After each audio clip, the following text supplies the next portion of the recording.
Ya, Shalom, selamat pagi. Wow, sudah bulan Maret lagi ya, bulan ketiga di tahun 2026. Eh, Kalau saudara mengikuti di sepanjang tahun ini, dari mulai Januari, kalau saudara ingat tema Januari apa? Tentang riset, ya, tentang kita menyetel ulang. Ada banyak hal yang perlu kita setel ulang. Hati kita terutama, motivasi kita disetel ulang. Ya, nah bulan Februari kemarin kita membahas tentang keluarga, start from home. Dan saya berharap bukan cuma kita saja yang dipulihkan, tapi kita juga percaya keluarga kita akan dipulihkan. Amin saudara.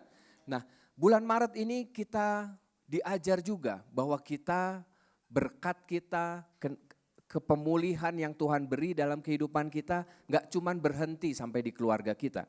Kita mau melangkah keluar. Makanya sebuah kehidupan ketika kita diberkati, kita juga mau jadi berkat untuk orang lain. Setuju saudara? Kita mau belajar sama-sama dipulihkan. Nah untuk supaya kita bisa jadi berkat, kita sama-sama percaya bahwa kita perlu apa yang namanya identitas. Kita perlu mengerti tentang siapa kita di hadapan Allah, siapa kita, tujuannya apa sih kita ada di dunia ini. Makanya saya berharap kita bisa sama-sama belajar identitas diri. Nah identitas diri ini adalah ini saudara, apa yang aku percaya tentang diriku. Apa sih yang saya percaya tentang diri saya sendiri. Ya, mungkin saudara pasti pernah dengar cerita ini Pastor Andi bagikan ini di PVJ. Tentang burung elang, telurnya ceritanya rami sama ayam. Gitu ya, nah setelah telur elang itu menetas, kelakuannya elang itu enggak seperti elang tapi malah jadi seperti ayam. Gitu ya. Nah, itu kesalahan identitas. Dia enggak mengerti kenapa identitas jadi penting buat kita bicarakan, buat kita renungkan. Karena gini saudara, waktu kita sadar siapa kita, maka kita akan tahu bagaimana seharusnya kita menjalani hidup. Setuju? Kalau kita sadar saya adalah milik kepunyaannya Allah, saya adalah garam, saya adalah terang dunia, kita akan jadi sadar, kita akan jadi yakin bagaimana kita menjalani sebuah kehidupan. Waktu kita berkata bahwa, saya emang gak berharga Pak, saya emang orang yang selalu gagal. Gak heran setiap pemikiran, perkataan yang keluar dari mulut kita, itu adalah suasananya itu seperti ya orang gagal aja. Karena identitas akan sangat menentukan apa yang akan kita lakukan ke depannya. Identitas akan sangat menentukan bagaimana kita menjalani sebuah kehidupan. Sangat ditentukan dengan identitas. Nah ini ada beberapa sumber identitas yang coba dunia tawarkan. Seringkali kita bicara tentang kalau identitas, bicara tentang prestasi. Prestasi apa sih yang udah kita buat? Itu yang seringkali menentukan keberhargaan kita. Betul saudara? Validasi, pengakuan, kepemilikan, apa yang kita miliki seringkali membuat kita menjadi semakin berharga, kita merasa semakin berharga ketika kita memiliki lebih banyak. Waktu kita nggak memiliki apapun, kita merasa hidup kita gagal, kita merasa hidup kita jadi nggak berguna. Ada juga pengalaman masa lalu, kita bangga dengan masa lalu, ada banyak orang yang bangga dengan masa lalu. Dan dia merasa bahwa gini loh, dulu gua tuh hebat. Hebat karena ada banyak pengalaman masa lalu. Dan ada juga komunitas. Ya, komunitas, apa kata orang itu menjadi penting buat kita. Makanya sumber diri yang salah dapat membuat kita merasa gagal, membuat kita merasa enggak berguna, minder. Kita akan selalu terpengaruh dengan apa kata orang. Saudara pernah ngalamin yang begitu? Terpengaruh. Saya pernah sharing di penjara saudara, di Sukamiskin, saya mungkin pernah cerita kesaksian ini. Setelah saya selesai berkhotbah, ada orang nyamperin saya. Dan dia bilang dengan jelas, dia bilang, Pak, khotbah Bapak gak ada isinya. Saya percuma ngedengerin khotbah Bapak. Waduh gila, saya sudah nyiapin banyak gitu ya. Saya sudah nyiapin semalaman, dia gak tahu tapi dia enak aja. Ternyata dia adalah tahanan KPK, jadi S2 ITB dan dia pintar banget, dia kerja di KAI, Kereta Api Indonesia dan dia kena dana gratifikasi dan lain-lain. orangnya pinter banget saudara. Makanya dia nyamperin saya, dia bilang, khotbah lu gak ada isinya Pak. Percuma saya dengar khotbah Bapak. Wah saya bilang, oh ya gitu ya, maaf ya Bu, maaf, saya bilang maaf. Nah tapi oke lah, gak apa-apa lah. Oke gak apa-apa, saya juga diberkatin. Dia sambil pergi ngomongnya begitu, gak enak banget. Oh ya sudahlah, saya bilang ya terima kasih Bu gitu. Cuman saudara bisa bayangkan betapa sakitnya hati saya.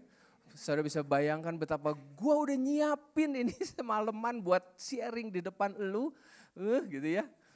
Tapi itulah ketika kita menaruh keberhargaan kita pada apa kata orang, saya yakin suatu hari saudara pasti akan kecewa. Betul saudara? Suatu hari saudara pasti akan mengalami apa yang saya alami mungkin ya. Saudara akan kecewa. Nah, tapi saya berharap kita bisa sama-sama diingatkan dengan ini. Dengan ayat firman ini, 1 Petrus 2 ayat yang ke-9. Tetapi kamulah bangsa yang terpilih. Amin saudara. Imamat yang rajani, bangsa yang kudus, umat kepunyaan Allah sendiri. Supaya kamu memberitakan perbuatan-perbuatan yang besar dari Dia yang telah memanggil kamu keluar dari kegelapan kepada terangnya yang ajaib.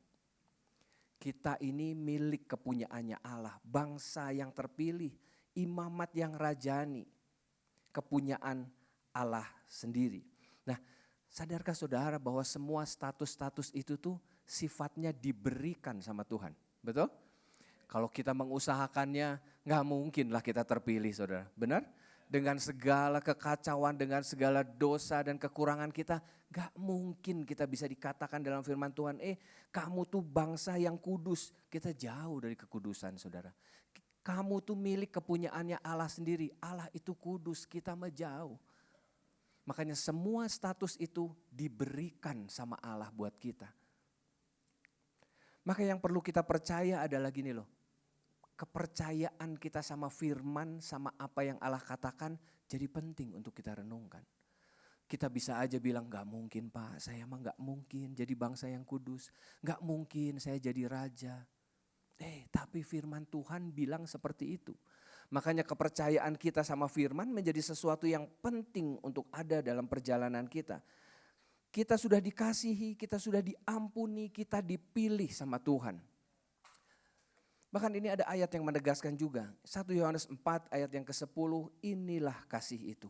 Bukan kita yang telah mengasihi Allah, tetapi apa saudara? Allah yang telah mengasihi kita dan yang telah mengutus anaknya sebagai pendamaian bagi dosa-dosa kita. Allah sendiri yang mengasihi kita, bukan kita. Makanya kalau hari ini kita punya banyak hal, hari ini ada banyak hal mungkin yang bisa kita andalkan. Jangan sombong saudara. Itu semua adalah pemberian dari Allah. Semua inisiatifnya itu dari Allah. Bagian kita adalah menerima. Pertanyaannya gini, apakah kita percaya gak sih dengan kebenaran firman yang baru kita baca tadi? Setuju saudara? Apakah kita yakin gak dengan itu? Makanya gak ada yang sombong, gak ada yang perlu dibanggakan, semua hanya karena Allah yang memberikan buat kita. Nah, makanya identitas bukan hanya menegaskan siapa kita di hadapan Allah, tapi juga gini loh, membuat kita hidup sesuai dengan identitas itu. Amin. Kita perlu hidup seperti yang Allah maksudkan itu. Seperti yang Allah katakan bahwa identitas kamu tuh raja, bangsa yang terpilih, bangsa yang kudus. Nah mungkin saudara pernah baca ayat ini. Matius 5 ayat 13 dan 14. Kamu adalah garam dunia, jika garam itu menjadi tawar, dengan apakah ia diasinkan? Tidak ada lagi gunanya selain dibuang dan diinjak orang. Kamu adalah terang dunia. Kota yang terletak di atas gunung tidak mungkin tersembunyi. Wow, saya cuma bilang gini loh, identitas itu selalu mendahului aktivitas. Waktu kita sadar identitas kita, maka aktivitas yang kita lakukan pasti akan berbeda. Kalau kita bilang hari ini saya adalah seorang suami, saya seorang ayah, saya tahu bagaimana saya harus berperilaku. Betul saudara? Saya akan menafkahi istri, anak-anak saya akan menjagai mereka, saya akan mengasihi mereka, saya akan mendidik anak-anak saya dengan baik. Saya tahu identitas saya. Karena itu saya tahu aktivitas yang harus saya lakukan. Perbuatan yang saya harus lakukan, saya mengerti. Nah makanya kalau dari ayat itu bilang bahwa gini, kamu adalah garam dunia. Dunia bicara tentang tempat dimanapun kita berada, setuju? Dimanapun Tuhan tempatkan kita berada, dalam keluarga, dalam komunitas mungkin, dalam pekerjaan.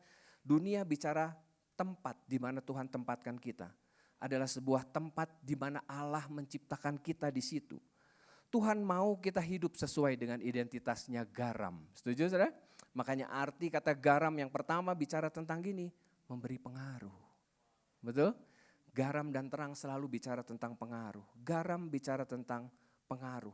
Dimanapun kita berada, kita tahu kita memberi pengaruh. Maka pertanyaannya kan gini, pengaruh apa nih yang sedang kita berikan untuk tempat di mana kita berada?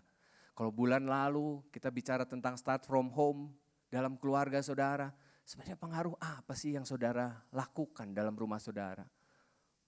Atau jangan-jangan istri, anak-anak saudara enggak merasakan pengaruh apapun dari apa yang saudara lakukan? Maka seharusnya kamu dikenal sebagai orang yang melepaskan pengaruh baik untuk orang sekitar kamu. Setuju? Garam bicara tentang melepaskan pengaruh yang baik. Makanya kalau kita kedapatan menjadi orang yang tidak melepaskan pengaruh yang baik, saya cuma mau bilang kita sedang keluar dari identitas kita. Kita sedang keluar dari maksud kita diciptakan. Identitas kita menjadi garam. Pengaruh yang baik selalu berkaitan dengan apa yang namanya kedamaian. Setuju gak saudara? Apakah kehadiran saudara di rumah membuat anak istri saudara menjadi damai? Atau sebaliknya? Kehadiran saudara gak diinginkan dan kehadiran saudara membuat semuanya jadi ricuh? Apakah kehadiran kita di home itu sedang membawa suasana damai di komunitas home atau sebaliknya? Kehadiran kita menimbulkan banyak pertikaian di dalamnya. Saya banyak ketemu ada salah satu orang tadinya home-nya baik-baik. Kedatangan seorang yang gak tahu dari mana datangnya.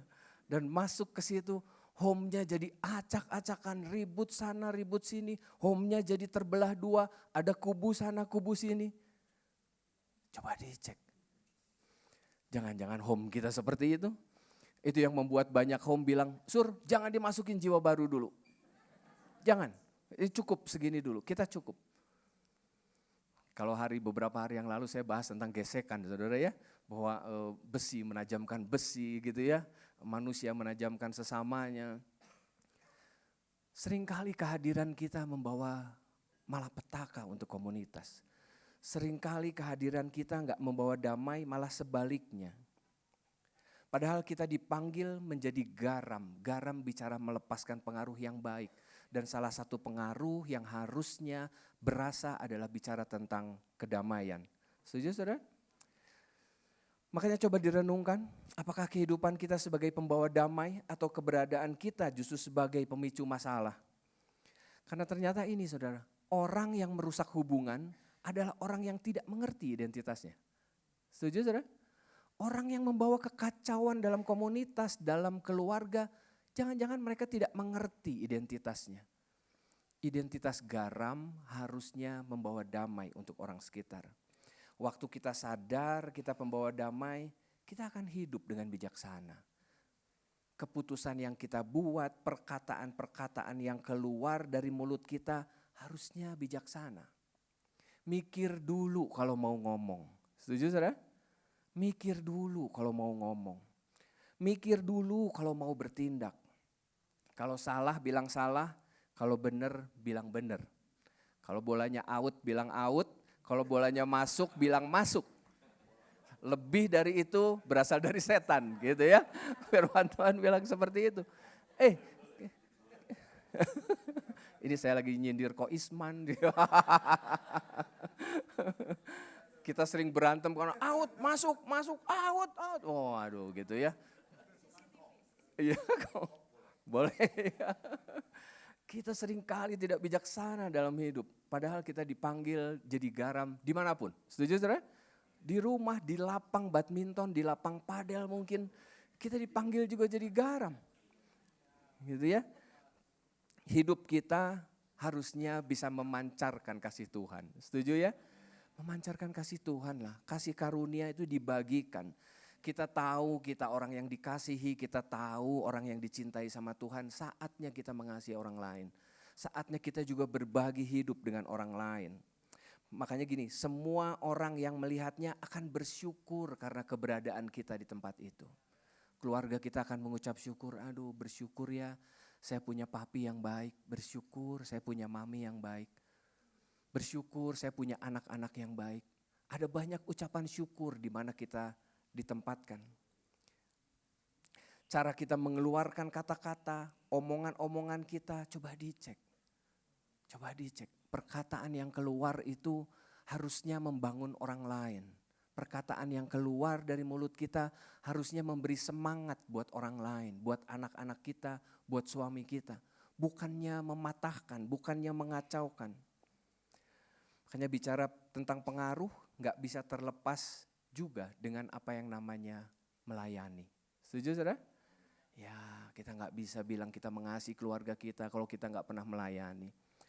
Ini benar terjadi saudara. Saya mendampingi sepasang couple gitu beberapa waktu yang lalu. Suaminya tuh mungkin pernikahan mereka udah pernikahan ke-8. 8 tahun. Bukan pernikahan 8 kali. Pernikahan 8 tahun tante.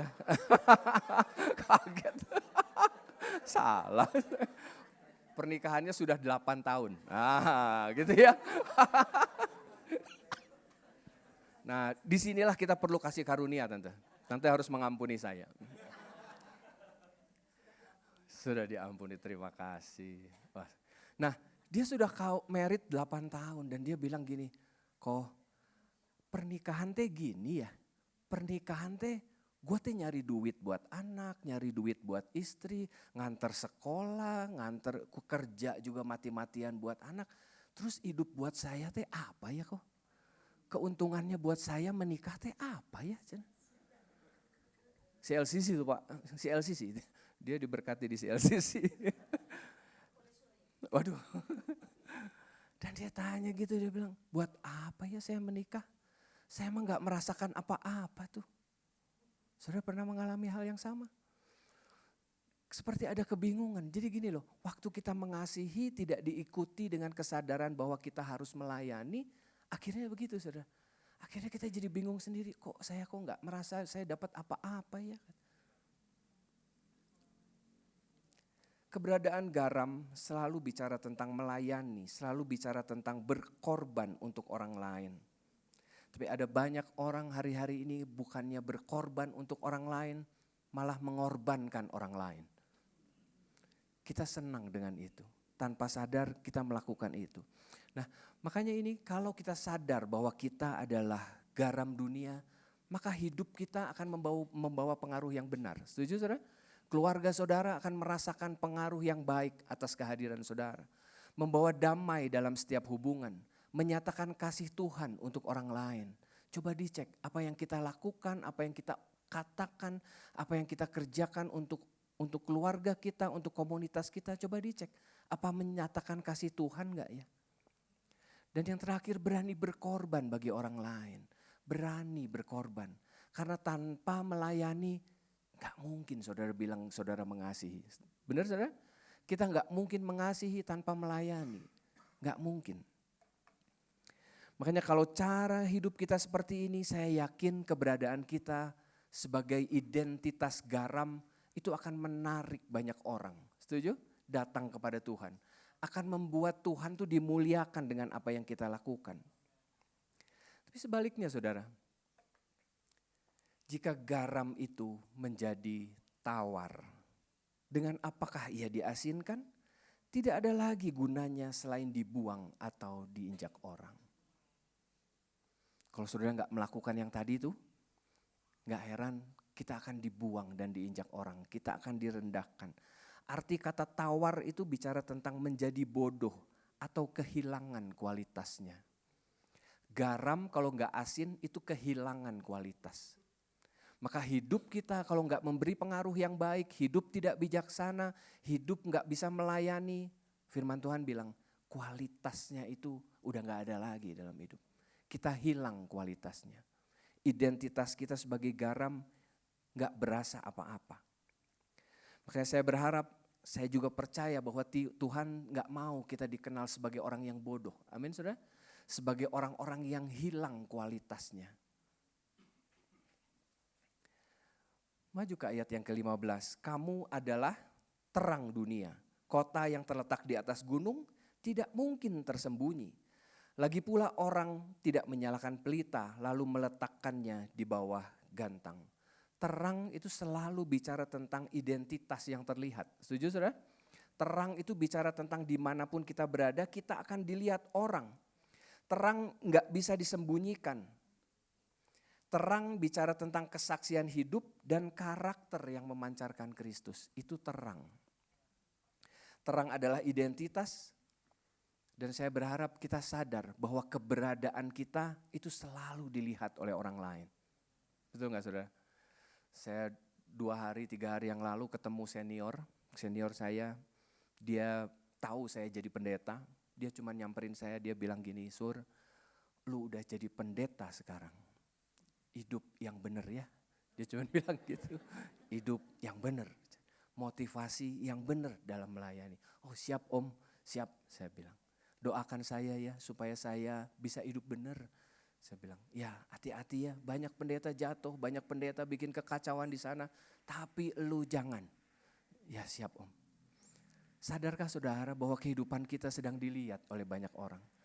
Kalau kita bilang bahwa kita identitasnya adalah terang, saya pastikan kehidupan saudara harusnya menerangi bagian yang gelap. Bukannya memalukan Tuhan. Betul ya? Terang adalah identitas. Nah tapi firman Tuhan itu juga tadi bilang, gak mungkin ada orang menyalakan pelita lalu meletakkannya di bawah gantang. Jadi tersembunyi. Terang gak pernah didesain untuk disembunyikan. Setuju saudara? Terang itu justru sesuatu yang harusnya dipamerkan. Makanya pertanyaannya gini, apakah kehidupan kita itu sedang jadi terang gak sih? Jangan-jangan gini loh, Tuhan sedang memposisikan kita untuk jadi terang. Ada banyak orang yang sedang melihat kehidupan kita. Amin saudara? Makanya perlu diingat gini, terangnya itu bukan karena kita hebat, bukan. Tapi karena Tuhan ada dalam kehidupan kita. Itu yang membuat terang itu menjadi nyata. Makanya Yohanes 8 ayat 12 Yesus bilang gini, akulah terang dunia. Barang siapa mengikut aku, ia tidak akan berjalan dalam kegelapan. Melainkan ia akan mempunyai terang hidup. Perlu disadari gini loh, bahwa kita itu hanya memantulkan Kristus yang ada di dalam kita. Setuju? Bukan kita hebat, bukan kita luar biasa, enggak. Kristus yang ada di dalam kita sedang memantulkan lewat kehidupan kita. Makanya pesan saya, disiplin rohani, membangun hubungan dengan Tuhan menjadi sesuatu yang penting saudara. Tanpa kedisiplinan rohani, tanpa kita sadar akan kebenaran firman Tuhan, susah kita menyadari bahwa kita sedang memantulkan Kristus dalam kehidupan kita. Makanya disiplin rohani bukan sekedar menambah beban rohani saudara, enggak. Tujuannya supaya kita selalu diingatkan bahwa Kristus yang ada di dalam kita itu sedang memancar keluar lewat kehidupan kita. Bukan karena kita hebat, betul saudara? Bukan karena kita luar biasa. Orang mungkin gak bisa melihat Tuhan, tapi orang hanya bisa lihat Tuhan lewat kehidupan kita. Amin. Ada banyak orang yang bilang, oh lu jangan lihat gua, lu lihatnya Tuhan aja. Gak bisa saudara. Tuhan terlihat lewat kehidupan kita, setuju? Ada banyak pelayan-pelayan yang bilang, oh kalau melayani jangan lihat orangnya, lihat Tuhan. Gak bisa saudara. Yang mereka lihat adalah bagaimana kita memantulkan kasih Kristus dalam kehidupan kita. Setuju? Kita gak bisa bilang, oh papa kan gak sempurna, kamu lihat Tuhan aja. Gak bisa saudara. Anak-anak kita akan melihat Tuhan lewat kehidupan kita. Terang bicara tentang pikiran yang berkualitas. Setuju saudara? Tentang pikiran-pikiran yang berkualitas. Pertanyaannya gini, apa yang paling kita sukai dalam pikiran kita? Karena itu akan menentukan apa yang kita lakukan. Makanya Paulus mengingatkan kita ini. Jadi akhirnya saudara-saudara, semua yang benar, semua yang mulia, semua yang adil, semua yang suci, semua yang manis, semua yang sedap didengar, semua yang disebut kebajikan dan patut dipuji. Apa saudara? Pikirkanlah semuanya itu. Terang bicara tentang apa yang ada dalam pikiran kita. Kenapa kita penting, kita harus menjaga pikiran kita, karena semua itu akan memancar keluar lewat tindakan kita. Waktu pikiran kita kotor, pikiran kita jahat, pikiran kita penuh kepahitan, gak heran apa yang keluar dari hidup kita pasti kepahitan. Perlunya menjaga hati, menjaga pikiran kita. Terang itu bicara tentang pikiran. Sekali lagi, identitas kita mendahului perilaku kita. Kalau kita sadar identitas kita garam, identitas kita terang, maka kita akan selalu berperilaku seperti identitas itu. Waktu identitas saya sadar, saya adalah seorang pendeta, saya seorang ayah, saya seorang ibu, saya seorang nenek. Kita harus tahu bagaimana kita berperilaku. Kita jadi diingatkan bagaimana kita harus menjalani hidup. Amin, saudara? Garam dan terang selalu bicara tentang identitas yang membawa pengaruh. Betul ya? Garam kalau udah gak asin diinjak, dibuang. Terang gak mungkin ditaruh di bawah. Terang itu harus selalu ditaruhnya di atas. Supaya gini, identitasnya sesuai dengan apa yang dilakukan. Ini ayat yang terakhir. Matius 5 harusnya, maaf itu kelebihan angka 1. Matius 5 ayat yang ke-16. Demikianlah hendaknya, apa saudara? Terangmu bercahaya di depan orang, supaya mereka melihat perbuatanmu yang baik dan memuliakan Bapamu yang di sorga. Tujuannya kita memberi pengaruh, tujuannya kita jadi terang, menjaga pikiran kita tetap bersih. Tujuannya cuma ini loh, supaya Bapa dipermuliakan. Amin. Bukan supaya kita dipermuliakan, gak gitu bunyi ayatnya. Bukan supaya saya lebih terkenal, bukan supaya saya lebih baik, gak gitu bunyinya. Supaya Bapa di sorga dipermuliakan. Amin. Sadari bahwa keberadaan kita, identitas kita itu sangat menentukan apakah kita menjalaninya sesuai dengan apa yang Tuhan inginkan atau enggak. Karena waktu kita bilang kita adalah garam, waktu kita bilang kita adalah terang, tapi hidup kita gak sesuai dengan identitas itu. Saya cuma mau bilang, Bapak gak sedang dipermuliakan, saudara. Hanya kita perlu sadar, garam selalu memberi pengaruh baik. Amin, saudara. Garam selalu memberi tentang kedamaian, bicara tentang bijaksana dalam hidup. Garam selalu bicara tentang berani berkorban dan melayani orang lain. Waktu kita gak seperti itu, waktu kita gak menjalani itu, firman Tuhan bilang, kamu sedang kehilangan kualitasnya. Terang diciptakan untuk bisa menerangi bagian yang gelap. Kalau keberadaan kita gak membawa pengaruh terang dalam keadaan sekitar kita, jangan-jangan kita sedang menjadi terang yang ditaruh di bawah gantang. Saya cuma mau bilang, terang gak pernah diciptakan untuk disembunyikan. Amin, saudara? Jadilah terang, jadilah garam, karena itu adalah identitas kita dalam kerajaan Allah. Amin, saudara?